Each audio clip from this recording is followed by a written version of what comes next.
Hello, in this post we're going to discuss how to use snippets on Ecency.com.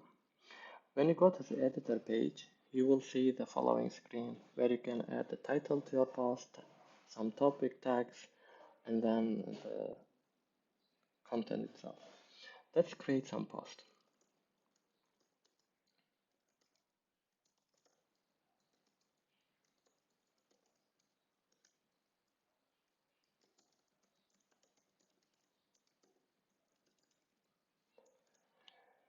When you're creating a new post, you might want to have some of the footnotes or some notes which you repeat in every content you create.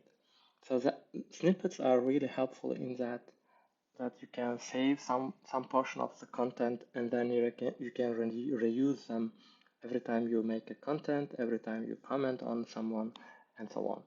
Snippets are accessible from this icon.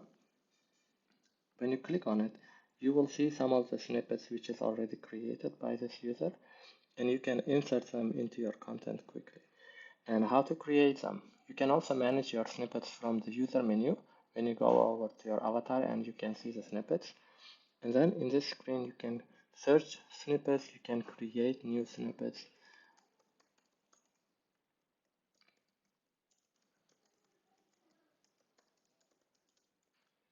You can format them into different format, and then when you're inserting, this can be added to your content. Let's say we insert our latest snippet, and we can see that the formatting and everything is quickly done.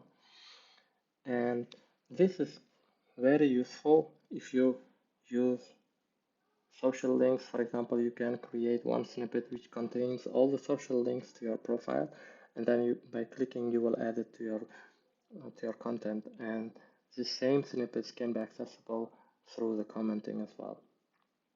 If you go to the any post and you might want to engage with this after, you go to their content, and then when you're replying to them, you can still see the same icon, and you can insert your snippets or you can insert your quotes and then comment them and engage more. So snippets are really helpful and they are really handy when you're creating the content all the time. Thank you.